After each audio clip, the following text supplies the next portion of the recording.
네, 오늘도 전국에 장맛비가 내리고 있습니다. 이번에 내리는 비는 내일까지가 최대 고비라고 합니다. 기록적인 폭우로 산사태 피해가 컸던 경북 북부 지역에도 밤사이에 많은 비가 내렸는데요. 지난달 25일부터 경북 북부 지역에 내린 비는 무려 900mm에 달할 정도라고 합니다. 이번 비 피해로 경북에서만 19명이 숨지고 8명이 실종된 상태입니다. 윤석열 대통령도 어제 경북 예천 산사태 피해 현장을 방문해서 지금껏 경험하지 못한 산사태라며 재난관리 체계를 바꿔야 한다고 강조하기도 했습니다. 지금도 제주도를 제외한 전국 지역은 산사태 위기경보 심각 단계에 놓여 있는데요. 산사태가 발생한다면 뒤도 돌아보지 말고 최대한 멀리 떨어지는 것이 안전하다고 합니다. 자, 오늘 산사태 전조 증상 그리고 자세한 대피 요령 전문가에게 들어보도록 하겠습니다. 이창우 국립산림과학원 산불 산사태 연구과장 연결하겠습니다. 전화 연결돼 있습니다. 과장님 안녕하십니까? 네, 안녕하십니까? 네. 이번 폭우로 산사태 피해가 전국에서 발생하고 있고 가장 피해가 컸던 지역이라고 한다면 경북 예천 지역을 꼽을 수 있겠는데 이 지역의 피해가 왜 이렇게 컸는지 전문가로서 진단을 해보자면 어떻습니까? 네, 지금 정확한 현장 정밀 조사가 이루어지지 않았어요. 정확하게 말씀드릴 수는 없습니다만은 지금 정황상으로 봤을 때는 앞서 말씀하셨다시피 이번 장마 기간 동안 기록적인 호우가 있었고요. 또 이와 더불어서 해당 지역의 토질 특성이 산사태 피해가 크게 된 원인이지 않나 생각됩니다. 원래 그 산사태가 발생하는 그 강우 조건이라는 것은요, 시간 강우량이 한 30mm 이상, 그리고 일 강우량이 150mm, 그리고 연속 강우량이 200mm 이상이 될 때 산사태 발생률이 높다 이렇게 보고 있는데요. 이번 그 예천 경북 북부 지역 같은 경우에는 그 7월 13일부터 15일 사이에 최대 강우량 일 강우량이 206mm, 그리고 연속 강우량이 438mm가 왔어요. 이거는 앞서 말씀드렸던 그 기준에 적게는 1.4배, 많게는 2.2배를 초과한 양이 되거든요. 이 정도의 양이 오면은 진짜 어디든 지금 산지 사면에서 산사태가 발생하지 않는 것도 이상할 정도로 많은 비가 내렸다 이렇게 말씀드릴 수 있고요. 아울러서 이 예천 지역 같은 경우에는 이제 화강암에서 풍화된 마사토 지역입니다. 이런 마사토 지역은 물을 만나게 되면 매우 부서지기 쉽고 무너지기 쉬운 성질을 가지고 있습니다. 우리나라와 일본에서는 화강암 지역의 산사태 유발의 가장 큰 원인으로 지적되고 있습니다. 따라서 기록적인 강우 그리고 토질 특성 이러한 두 가지가 맞물려서 이번 예천 지역의 피해가 크지 않았나 이렇게 분석할 수 있겠습니다. 두 가지 이유를 진단을 해주셨는데 두 번째로 말씀해 주신 토질 특성, 그러니까 마사토가 많은 곳들은 산사태로 이어지기 쉽다고 말씀을 해주셨습니다. 이런 곳들이 경북 외에도 더 많습니까? 아니면 이곳이 좀 마사토가 특별히 많은가요? 그렇지는 않고요. 우리나라의 주 모함이 이제 화강암이다 보니까 전체적으로 화강암 지역이 우리나라는 많이 있다 이렇게 보시는 게 맞고요. 특히 이제 그 예천 지역은 과거에 강우가 그렇게 많은 지역이 아닙니다.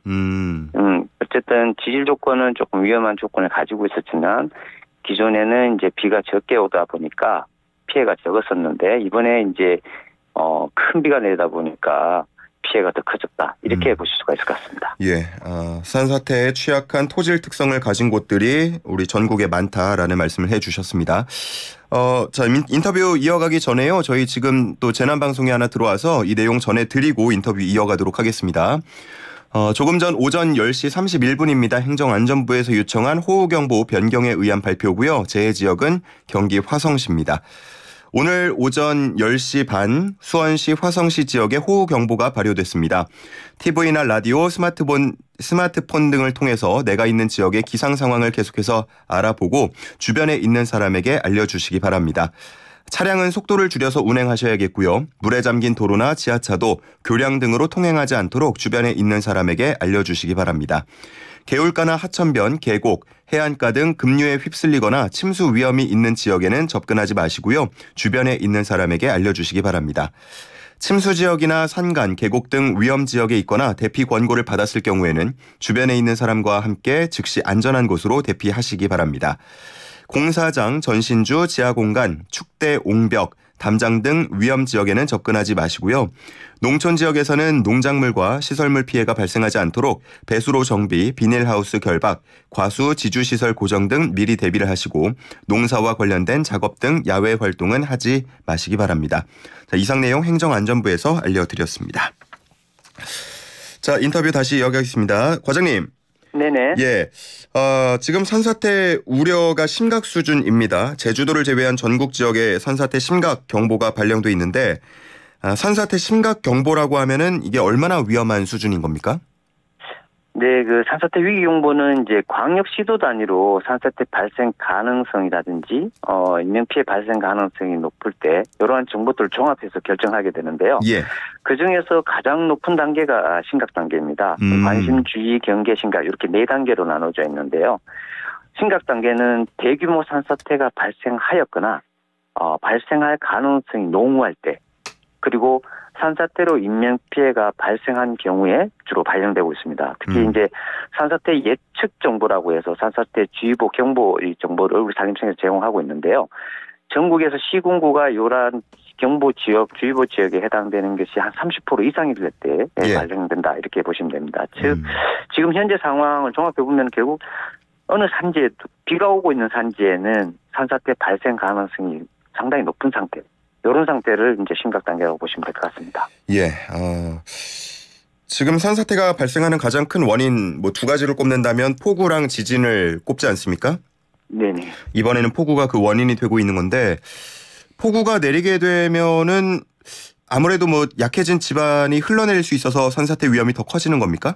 네. 뭐 간단하게 그렇게 말씀드릴 수는 있고요. 좀 더 구체적으로 말씀드리면은 예. 일반적으로 이제 산림 지역에 비가 내리면 빗물은 숲의 완충작용에 의해서 그 산불 피해지나 이런 그 나지 외에는 우리 일반 숲에는 빗물이 유출되지 않고 토양 속으로 침투해 들어갑니다. 근데 이러한 들어간 물들을 이제 우리 갈수기 때 물을 공급해 주기도 하는데 비가 일시에 많이 내리게 되면 토양 내부에 빗물이 가득 차이게 되죠. 예. 이 빗물이 차이게 되면 토양 내부의 무게는 무거워지고 그다음에 토양과 안반의 경계 사이에 마찰력은 물에 포화된 물의 흙에 의해서 부력이 생겨서 마찰력은 떨어지게 됩니다. 예. 그러다 보니까 단순간에 많은 폭우, 장기간의 폭우에서 토양 내에 물을 많이 머금게 되면 산사태가 발생 가능성이 높아지게 되는 거죠. 일정 수준을 이미 머금고 있는 상태라면 그 이후에 내린 비는 흡수되지 못하고 또 그 표면 따라서 그대로 흘러내리기도 하겠네요. 네, 그렇습니다. 단 이제 토양도 계속 물을 깊숙이 침투시켜서 다시 아래쪽으로 이렇게 내보내기 때문에 예. 잠깐 소강 상태가 되면 물이 수위가 토양 내부의 지하 수위가 잠깐 줄어들 수는 있습니다. 하지만 잠깐 줄었다 손치더라도 지금 다시 비 오는 때가 올라오고 있지 않습니까? 예. 다시 비가 뿌리게 되면 처음에 그 물에 저장할 수 있는 용량보다 어느 정도 많이 차 있기 때문에 작은 비로도 산사태가 발생할 수 있는 그런 위험한 상황이라고 볼 수가 있는 거죠. 예. 그리고 그 기준이 되는 게 앞서서 말씀해 주신 시간당 30mm, 150 그리고 연속 200mm 이 네. 기준이 되겠죠? 네, 그렇습니다. 예. 비가 한번 와서 어느 정도 물을 머금고 있는 상태라고 쳤을 때 비가 한 뭐 몇 시간 혹은 며칠이 내리지 않아야 그 빗물이 다 좀 안쪽까지 흡수가 되겠습니까? 위험이 좀 적어지겠습니까? 네. 토양의 그 상태에 따라서 상당히 많이 달라지긴 하는데요. 예. 일반적으로 저희가 볼 때는 최소 2주 정도는 빠져야지. 2주요? 네네. 아. 그래서 원상태로 돌아가기는 사실은 쉽지 않고요. 예. 그렇기 때문에 우리 산지 여름에 개울이 가시면은 계곡물이 마르지 않고 계속 나오지 않습니까? 예. 그 물들이 토양 내에 들어갔다가 천천히 시간이 경과한 다음에 계속 내놓는 물이거든요. 그렇기 때문에 이 물이 다 빠지는 데에는 상당히 시간이 걸린다. 이렇게 보시는 게 좋을 것 같고요. 예. 이 이후에 장마가 끝나더라도 여름철 집중호우라든지 태풍이라든지 이러한 또 추가적인 강우가 있으면 또 산사태 위험이 급격하게 증가하는 이유가 그런 원인이 또 있다라고 이렇게 보셔야 될 것 같습니다. 예, 2주라고 한다면은 사실상 장마 기간 동안에는 계속해서 위험 상태라고 보면 될 것 같고요. 네, 맞습니다. 예. 자, 그리고 또 저희가 뭐 경보 발령 이런 것도 하지만 산사태 취약 지역이라고 해서 좀 사전에 지정하고 관리하는 곳들도 있지 않습니까? 네네. 이번에 근데 또 얘기가 나오는 게 좀 피해가 컸던 지역 중에 산사태 취약 지역으로 지정되지 않은 곳이 좀 다수 있었다고 합니다. 네네. 이게 기준이 어떻게 되는 건가요? 산사태 취약 지역에 대해서 좀 더 먼저 개념을 잘 이해하셔야 되는데요. 예.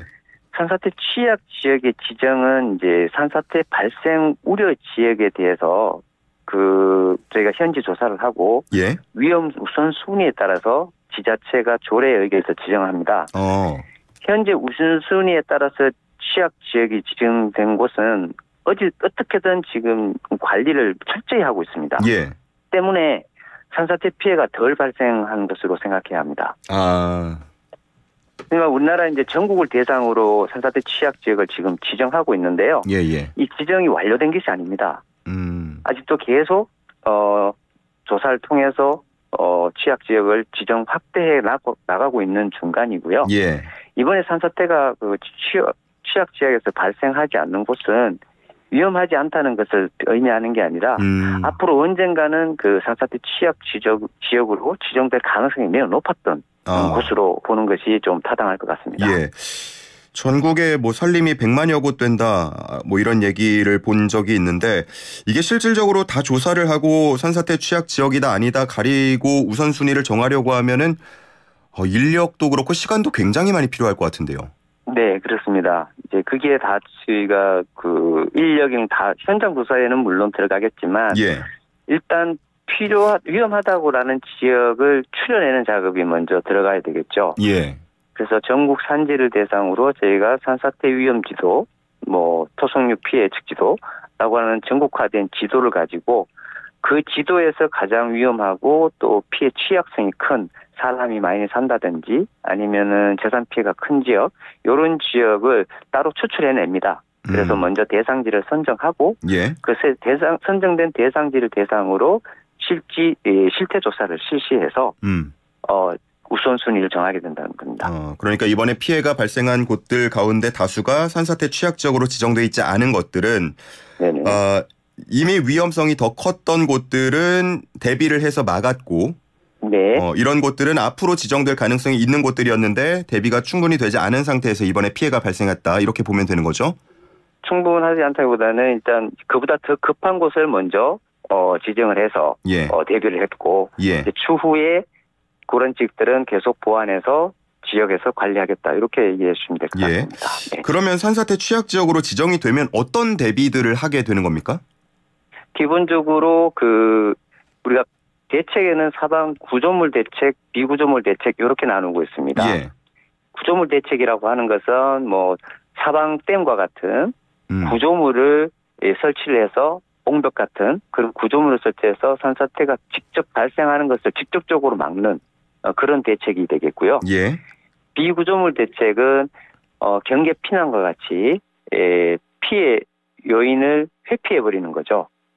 그래서 피난하면서 산사태가 언제 날 것이라는 정확한 정보를 들으면서 그 취약 지역에 사시는 분들을 적기에 대피시키는 이 두 가지의 방법을 병행하고 있습니다. 예. 그래서 그 구조물은 아까 말씀하셨다시피 이 전체 지정해서 다 대책을 하는 데는 상당한 인력과 예산이 투입이 되지만 예.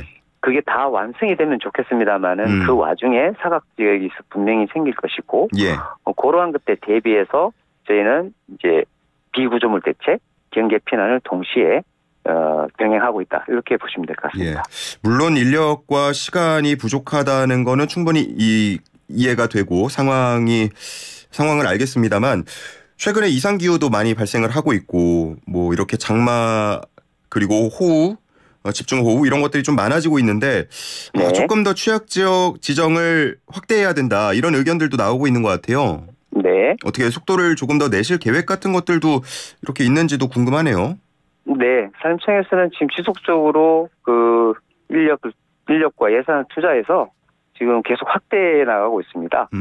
3년 전만 해도 지금 연중에 인력 예산 부분에 한 2배, 3배를 투자해서 예. 지금 전국에 약 취약 지역 개소 수가 약 2만 8천 개소 되는데요.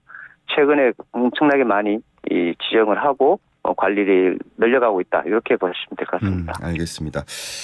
자, 뭐 이미 많은 비가 내린 상황이기 때문에 집안이 많이 약해져 있을 것 같습니다. 추가적인 산사태 우려도 큰 상황인데 산사태 발생을 미리 예측할 수 있는 전조 증상이 있다면 어떤 것들이 있을까요?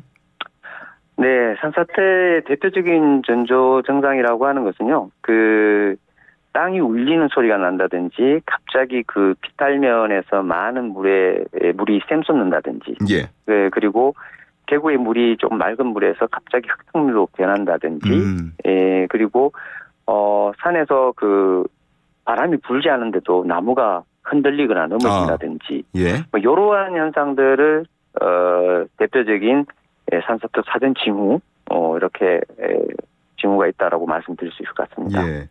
앞서서 말씀해주신 그런 강수량 기준으로 좀 일정치가 넘어갔을 때는 미리 대피를 한다.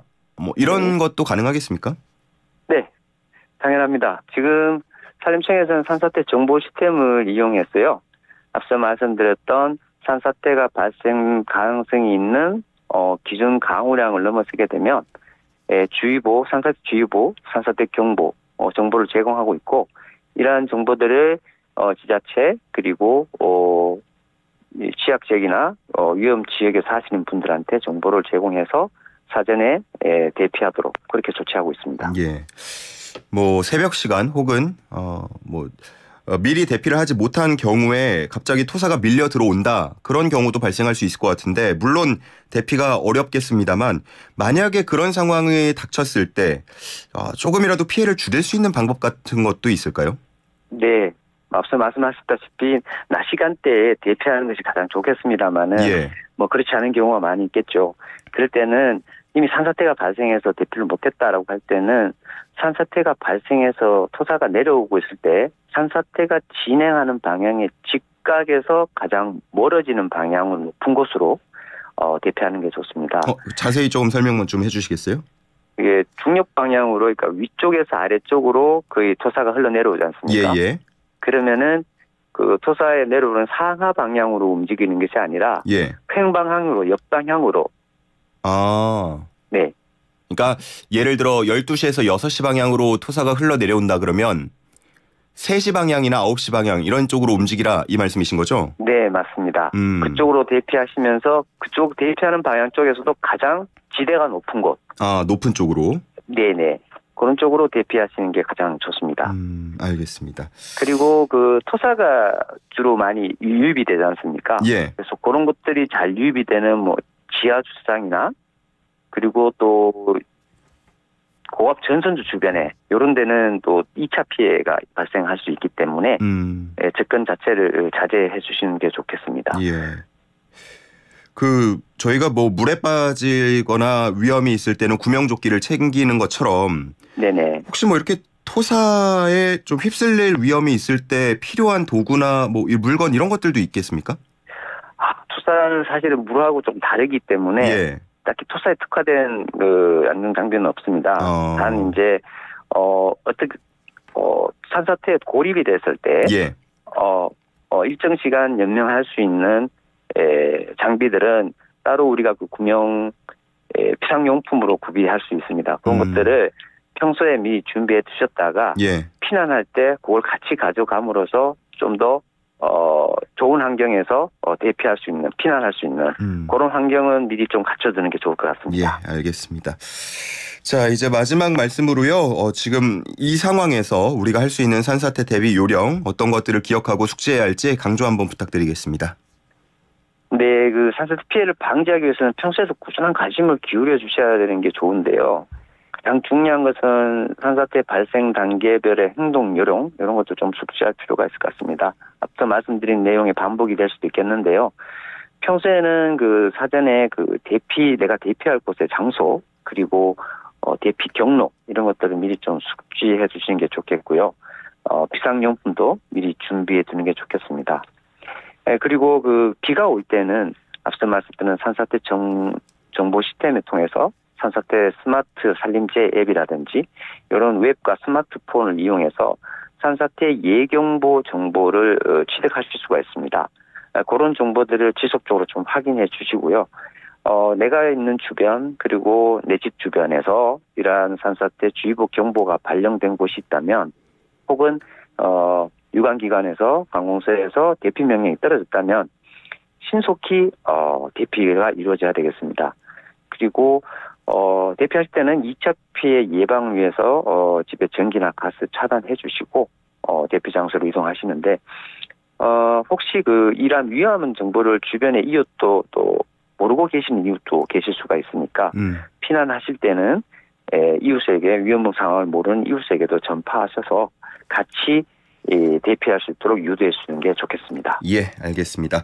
자, 오늘 말씀 여기서 정리하도록 하겠습니다. 이창우 산불 산사태 연구과장과 함께했습니다. 고맙습니다. 네, 감사합니다.